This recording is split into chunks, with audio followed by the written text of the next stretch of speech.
Boa tarde a todos. Primeiramente, assim, vou agradecer o convite, né, e parabenizar as professoras, né, a professora Márcia, Fátima, a professora Marli, pelo belíssimo trabalho desse ciclo de palestras que está maravilhoso, né. Parabenizar também as 3 palestrantes, né, que já fizeram sua apresentação, maravilhoso, parabéns. Mas vamos continuar, né? Vamos que tem mais uma, né, que é a professora Maristela Carneiro, tá? Ela possui graduação em História e Filosofia, Filosofia pela Faculdade Santana e História pela Universidade Estadual de Ponta Grossa.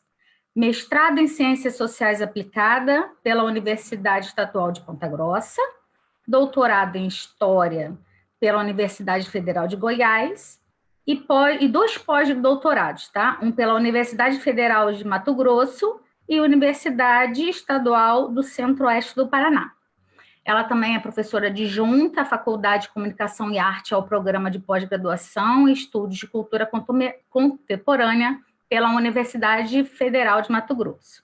Ela tem os interesses de investigação dela são nos temas Teoria e Filosofia da História, História da Arte, Cultura Visual, Cinema e História, História da Morte e Cemitérios. Professora Maristela, agora é contigo.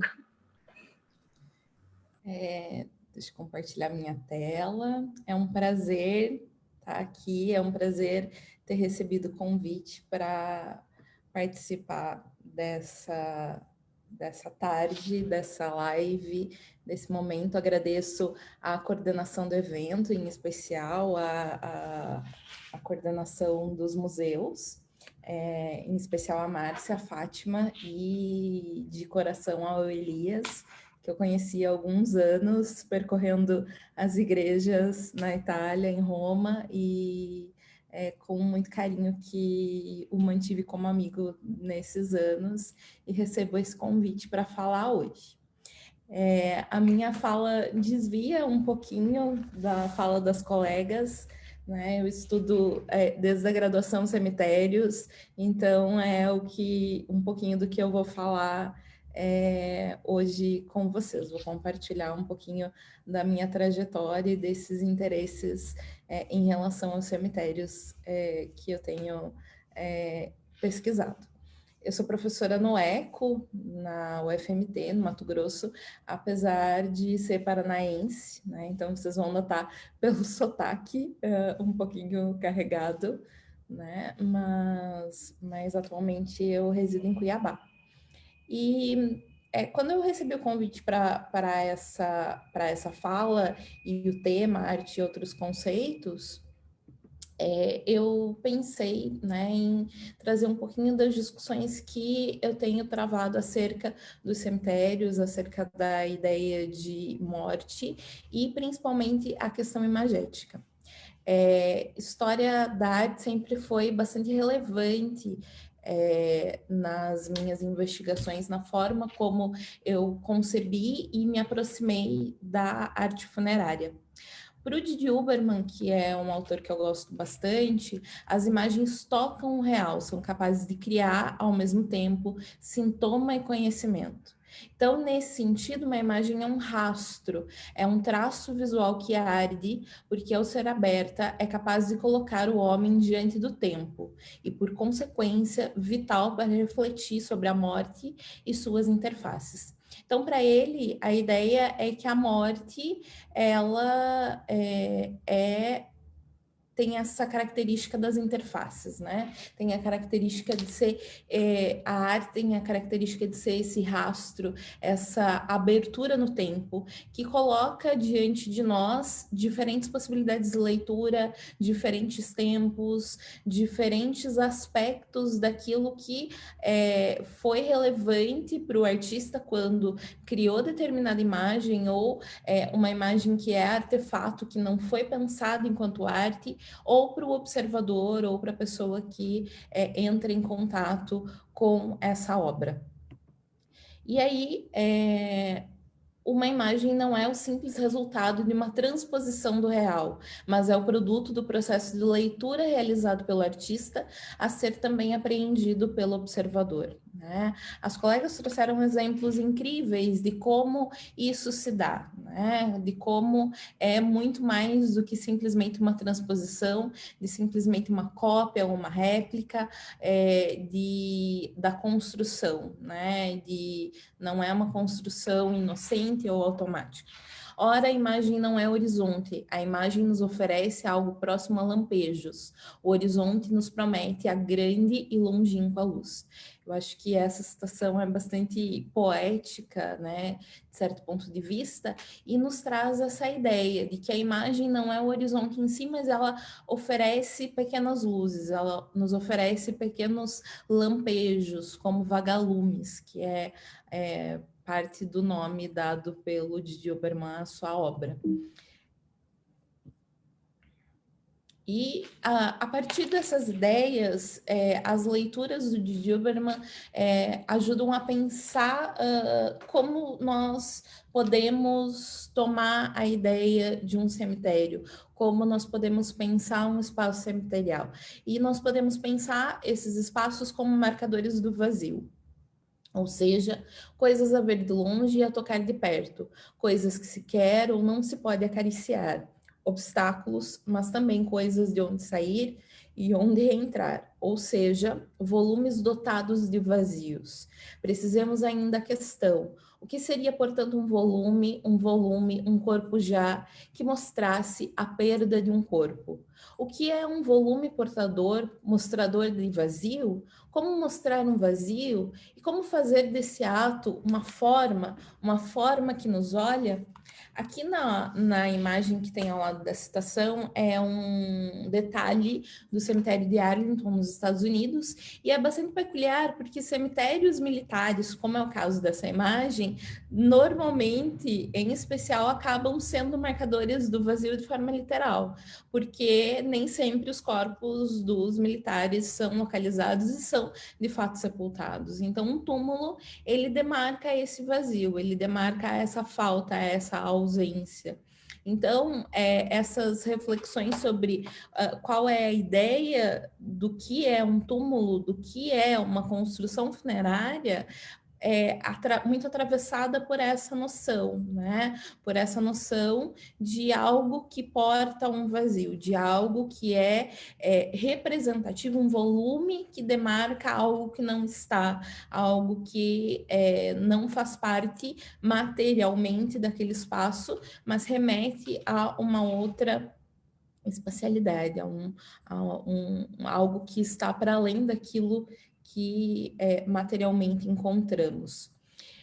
A lamentação no momento da morte é uma constante na história das mais diversas civilizações. Na história da arte, encontram-se múltiplos testemunhos acerca da maneira como a perda é trabalhada pela humanidade e sintetizada por intermédio das imagens. Pois, em cada produção testemunhal, em cada ato de memória ambos, linguagem e imagem, são absolutamente solidários, não cessando de compensar suas respectivas lacunas. Uma palavra surge frequentemente quando é a imaginação que parece falhar. A frase, o dito popular, uma imagem vale mais do que 1000 palavras, acaba sendo pertinente aqui, né? As diferentes formas de lamentar a morte acabam sendo respostas à problemática da perda, né? O sociólogo Norbert Elias fala em determinada obra que a morte é um problema dos vivos, os mortos não têm problemas. Os mortos morrem, mas os vivos precisam lidar com essa problemática da ausência, da falta e buscar respostas para essa problemática. E aí, a partir disso, eu encontrei algumas dessas formas de resposta. Nessa primeira pesquisa, que eu compartilho com vocês alguns aspectos, eu fiz durante a graduação e o mestrado em um cemitério da cidade de Ponta Grossa, no Paraná, no interior do Paraná. E nesse trabalho, eu discuti um cemitério, Cemitério Municipal São José, que é o principal, o cemitério mais central na cidade e o que tem a utilização ainda hoje né, mais antiga, remonta ao final do século XIX. 1881 foi a data que ele começou a receber sepultamentos oficialmente, ainda que um pouquinho antes tenha se dado todo o desenvolvimento da fundação dele, da compra do espaço, um terreno afastado do centro da cidade, que fosse não pudesse atrapalhar o círculo da cidade, que estava, então, em crescimento, né? Aqui tem uma foto da metade dos anos 30, que demonstra o que ele significa para a cidade de Ponta Grossa, né? Ele se torna rapidamente, em 2 ou 3 décadas, um espaço considerado como o cemitério dos ricos, o cemitério da elite local. E aí, pensando nessa forma de construção, eu trabalhei com a espacialização desse espaço. Antes de entrar nesse mérito, eu queria mostrar esses 2 mapas, compartilhar com vocês. Aqui a gente tem o mapa da cidade de Ponta Grossa, do município de Ponta Grossa, e ao centro, né, a área central da cidade. E aqui é o mapa do centro, onde a gente encontra o cemitério municipal São José. Mais ou menos nos anos 40, outros terrenos foram sendo loteados em outros espaços da cidade, quase como uma estrela, e esses mortos, a partir desse momento, a partir dos anos 40, começaram a ser levados para esses outros espaços. E o cemitério São José começou a adquirir uma característica de cemitério central, mais e mais, e vários aspectos levam a essa consideração. A forma de cobrança é diferenciada nesse espaço, os impostos que se pagam para qualquer transformação nos túmulos e assim por diante. Para trabalhar com esses aspectos da distribuição espacial desses caracteres, tanto materiais de uma forma mais circunscrita, tipo de material empregado, formato, tamanho, e questões mais amplas de presença ou não de caracteres artísticos, contratação de artistas específicos para a construção de monumentos, caracteres identitários mais distintivos, eu trabalhei com geoprocessamento. Então, cada quadradinho que vocês veem na tela é de um túmulo. Ele tem cerca de 2.300 túmulos, e aí eu trabalhei com uma forma de metodologia para pensar como que esses caracteres iam sendo distribuídos no espaço cemitério. Aqui é mais como uma ilustração de como esse trabalho se deu, como esses sistemas foram trabalhados. E aí isso resultou na construção de cartogramas, como que vocês veem na imagem. Aqui, por exemplo, a gente vê a área dos túmulos, e essa região aqui, ó, que é frontal no cemitério, é onde se concentram túmulos de maior dimensão. Toda essa rua aqui frontal, ela tem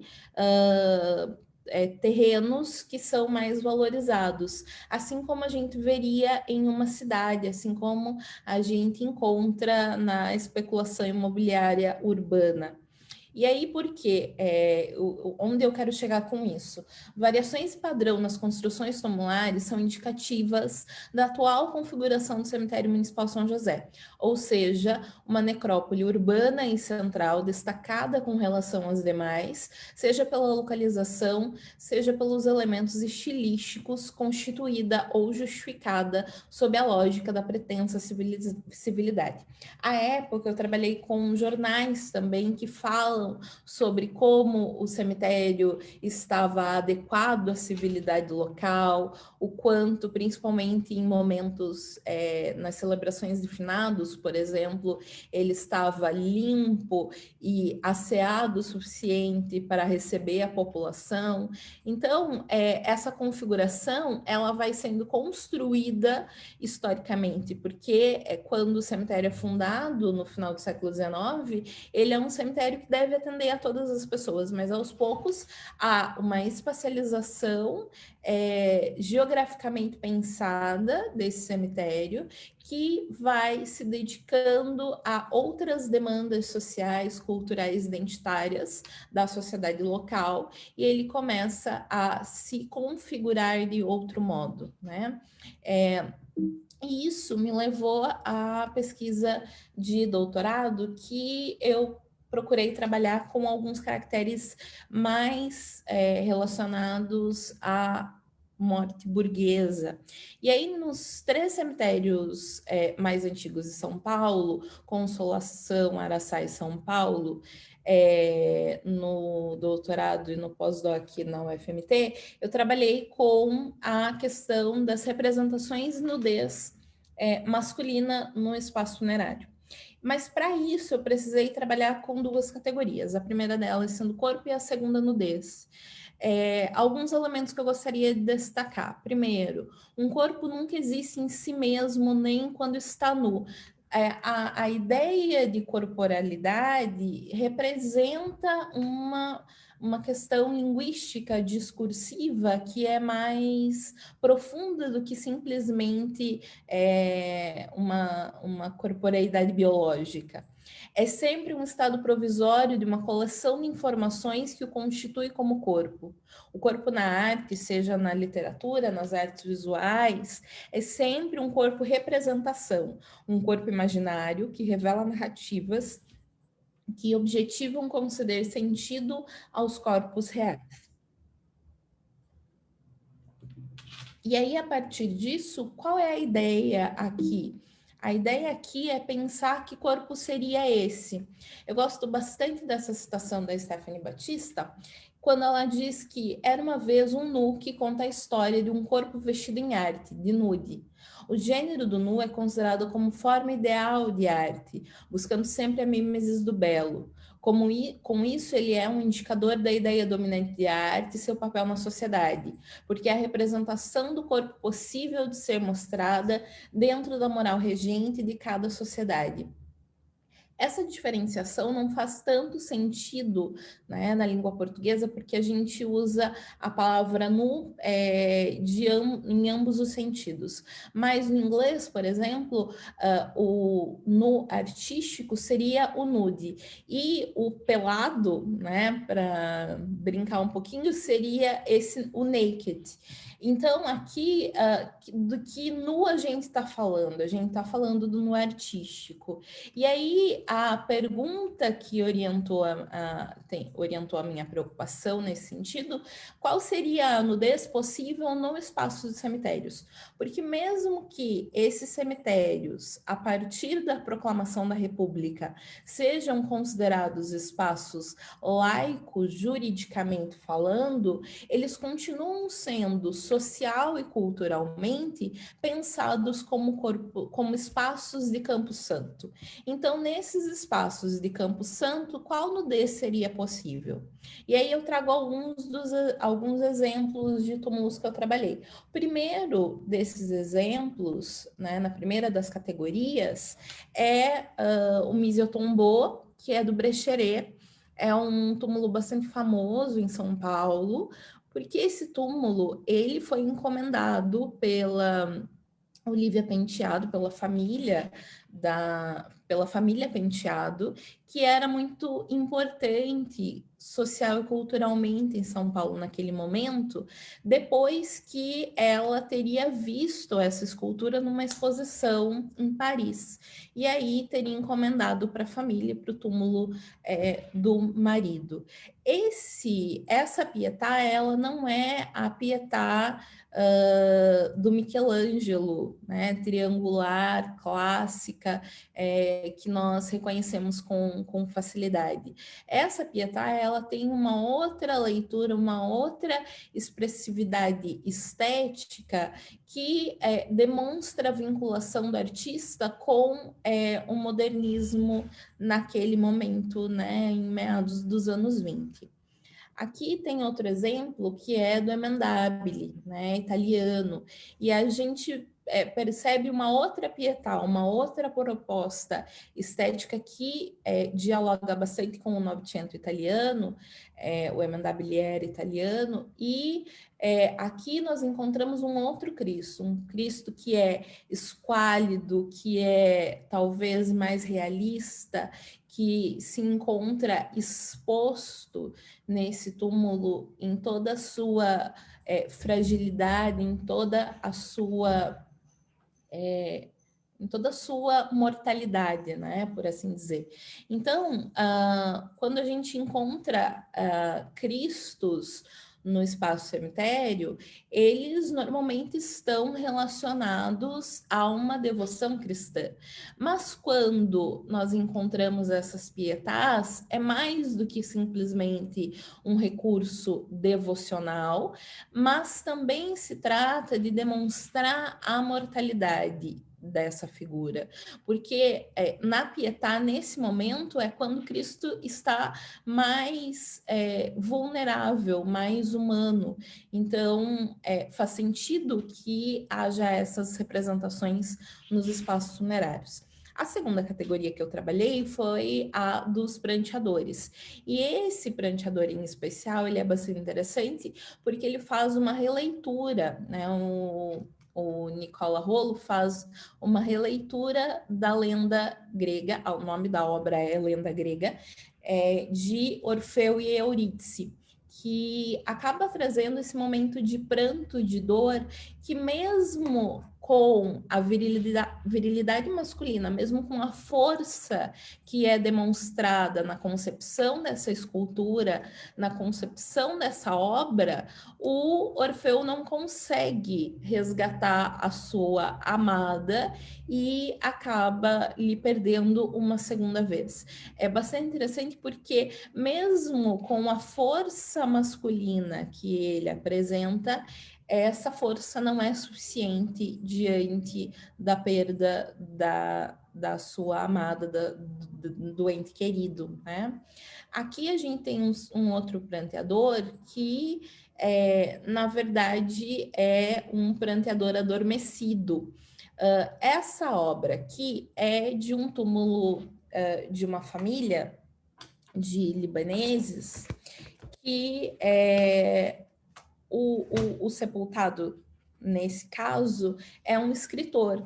E aí ele tem uma obra que se chama No Tapete do Vento, é um poema, e a escultura acaba fazendo uma releitura desse poema. Ele estaria adormecido, sonhando com essa cena de ascensão, onde ele encontraria anjos, figuras aladas, animais alados, e que ele vai ascendendo aos céus de certa forma. Então, esse lirismo que a gente encontra, por exemplo, nesse túmulo, acaba sendo uma resposta da família para cristalizar a memória desse falecido em particular.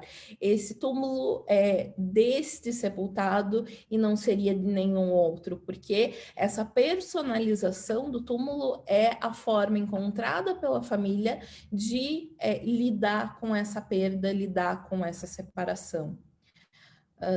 Aqui a gente tem uma terceira categoria, que nesse caso, o túmulo da família Calfá, e o seguinte também, são túmulos que trazem um elemento do trabalho, o elemento da força muscular desses sepultados, né? Aqui a gente tem alguns elementos que são relevantes. A seminudez do homem no centro, né, seus músculos aparentes, o fato de que eles estão descalços, aqui ao lado a roda dentada, são todos elementos que remetem à ideia do trabalho enquanto síntese de mitificação desses imigrantes. Tanto a família Calfá quanto a família seguinte é de famílias imigrantes que constroem em torno de si uma narrativa de vitória pelo trabalho, de ascensão social por meio do trabalho. Mesmo que muitas dessas famílias, não é o caso só desses túmulos que eu trago aqui, mesmo que muitas dessas famílias já tenham vindo para o Brasil com posses, né? mesmo que muitas dessas famílias não fossem mais de operários, como é o caso dos Matarazzo, por exemplo, né? Por exemplo, a família Calfá era proprietária da Pernambucanas, para fazer uma referência. Aqui tem da família Jafé também, de libaneses, a gente encontra essa mesma virilidade, essa mesma força, né? Essa obra, em especial, ela demonstra a questão do labor, a forja de uma determinada forma de identidade e de representação das pessoas aqui sepultadas, associada a esta força, a essa potência física. A última categoria são 2 túmulos do Oliane. Esse, em particular, é uma das minhas obras preferidas dos cemitérios aqui no Brasil. Se chama O Último Adeus, e ela é bastante interessante porque, em um primeiro momento, nós encontramos a representação da mulher morta e o homem reclinado sobre ela para um último beijo, para um último adeus. E nós pensamos, será que essa mulher é a vítima, que ela morreu? Mas, na verdade, quem faz a encomenda para o Oliane é a mulher, é a esposa, é a viúva. E ela pede para ser representada como morta, nesse caso, porque ela era assim que ela se sentia, né, em virtude da separação. Outro fator interessante é que nós encontramos essa representação tão viril, tão forte, e pensamos quantos anos teria esse marido, né? Quantos anos teria esse sepultado? E ele era um senhor de 50 anos.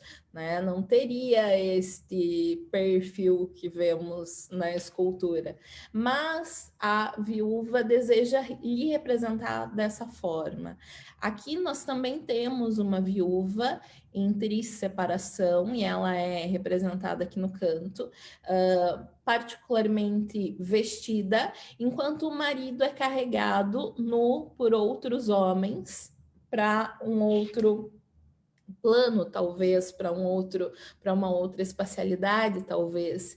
E aí a gente vê a questão de uma leitura quase que metafísica da relação entre amor e morte. Essas 2 últimas obras, elas já são relativamente avançadas no modernismo, são de 45 e 48, sendo que as primeiras que eu trabalhei foram dos anos 20. Então, a gente vê também o avanço de determinadas concepções estéticas e transformações na forma de pensar esses discursos e possibilitar diferentes possibilidades de nudez no espaço cemiterial. Nas 2 últimas obras que são do Oliane, a gente percebe fatores mais eróticos que não estavam tão presentes nas primeiras obras. Também são mais recorrentes temas cristãos, representações de Cristo nos primeiros anos e menos depois. A personalização dos túmulos também é diferenciada. E aí, essa pesquisa me levou a pensar outros caminhos, outras possibilidades de leitura, né? Eu tenho me preocupado mais recentemente com isso, com as relações entre as visualidades funerárias e o gênero. Mesmo que na pesquisa de doutorado e depois no pós-doc eu tenha já me aproximado das leituras de gênero para pensar a noção de masculinidade, eu tenha feito isso de forma mais aprofundada recentemente. E aí eu trouxe para pensar isso o cemitério de Kerameikos, na Grécia. Eu tive a oportunidade de visitar esse cemitério em 2 momentos, em 2015 e no ano passado.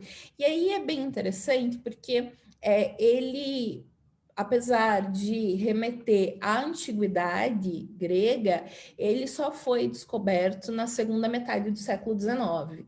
E as escavações ainda prosseguem, né? Boa parte dele ainda não foi escavado.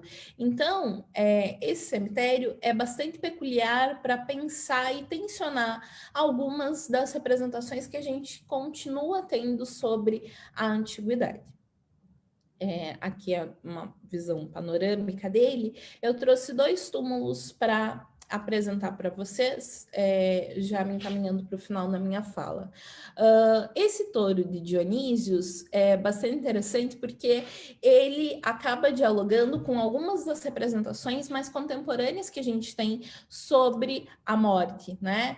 Esse túmulo acaba sendo um exemplo de como a morte acaba despertando esse desejo de monumentalização, acaba despertando esse desejo de se constituir marcos memoriais, né? Como eu trouxe no início, nas palavras do Didi Huberman, marcadores de vazios.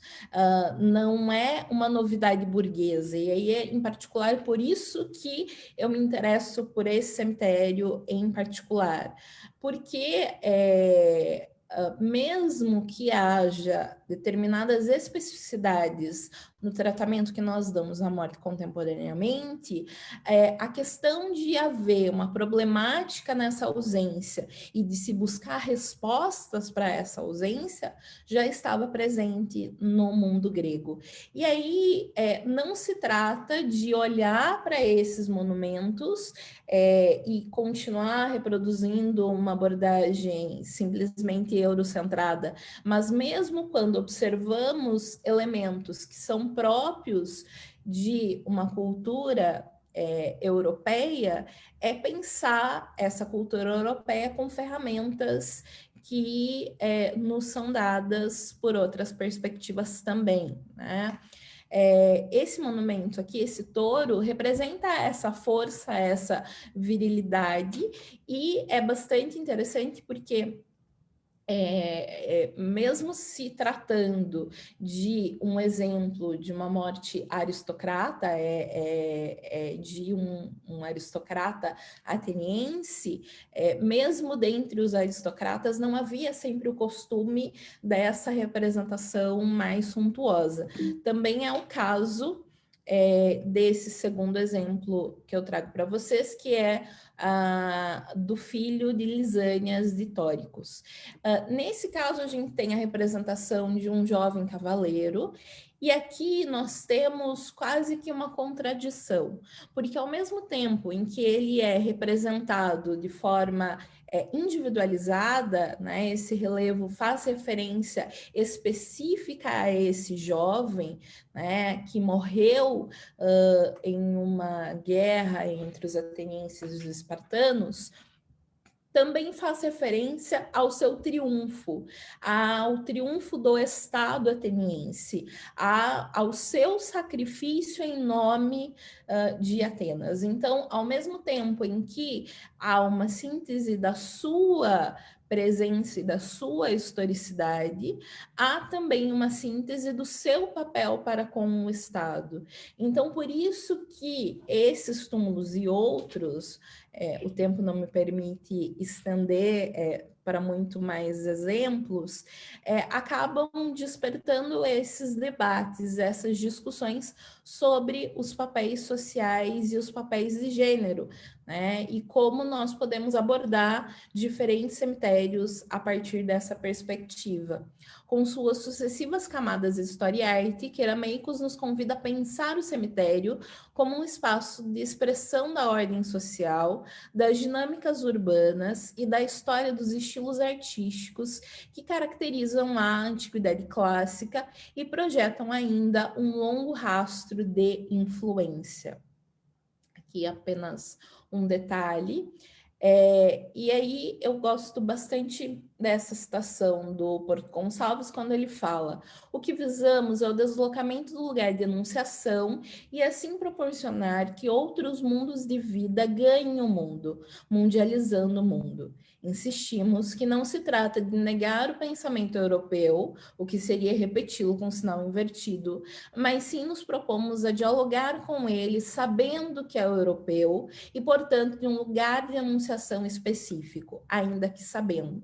Essa especificidade não é igual a outros lugares de enunciação, pelo lugar que a Europa ocupa na contraditória estrutura do sistema mundo moderno colonial.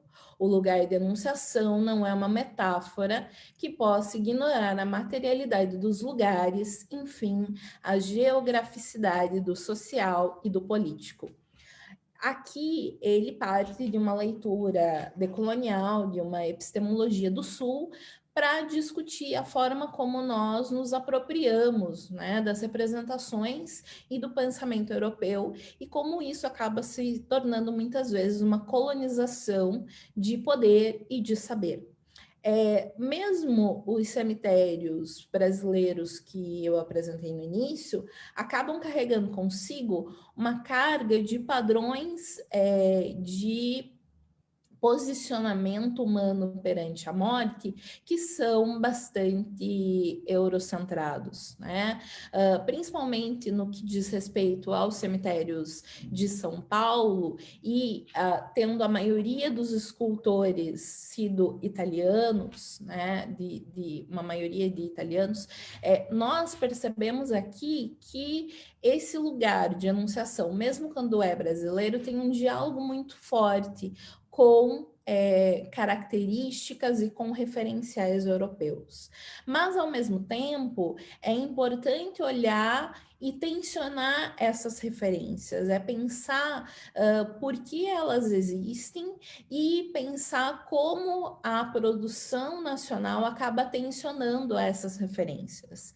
E, ao mesmo tempo, olhar para referenciais europeus e, assim como as professoras fizeram no primeiro momento da nossa tarde, olhar para essas referências europeias e questionar a forma como elas tradicionalmente são lidas e são reproduzidas muitas vezes, utilizando-se de estereótipos que não correspondem, de fato, ao que nós encontramos. Aqui tem uma obra do Wei, um artista ativista chinês. Ele tem essa obra com sementes de girassol, que são feitas de porcelana, e discutem justamente a questão da reprodução, né? E aí eu trago ela para pensar que problematizar a relação entre saberes e territórios é, antes de tudo, pôr em questão a ideia eurocêntrica de conhecimento universal. As sementes de girassol parecem todas iguais, mas elas foram pintadas à mão de forma artesanal e não seriada. O que se visa é um diálogo de saberes que supere a colonialidade do saber e do poder, e assim possamos pensar as visualidades e a arte funerária combatendo eurocentrismos e academicismos. Obrigada. Obrigada, professora Maristela. Muito obrigada, boa apresentação, parabéns. Traz um tema, né, totalmente, realmente, como diz assim, não tinha conexão com as outras palestrantes, mas é arte. Eu vou te confessar, o tema, né, é um pouco fora também das minhas pesquisas, mas eu tenho a curiosidade de leitura, né, e eu vou confessar também que eu faço turismo nos cemitérios, né, então, assim, aquilo que você mostra ali é bem aquilo que a gente quer ver mesmo quando vai nos cemitérios, que tem essa curiosidade, né, eu acho belo, então a gente meio que procura mesmo entender, quando a gente vê aquela obra, o que aquilo representa o sepultado, né? A gente fica fazendo essa leitura da imagem, tentando compreender aquela geralmente, às vezes, a maioria das vezes também é teatral, então aquele teatro, você compreender a história daquela pessoa. Então, foi muito rico também para a gente, viu? Muito obrigada mesmo. Gostaria de agradecer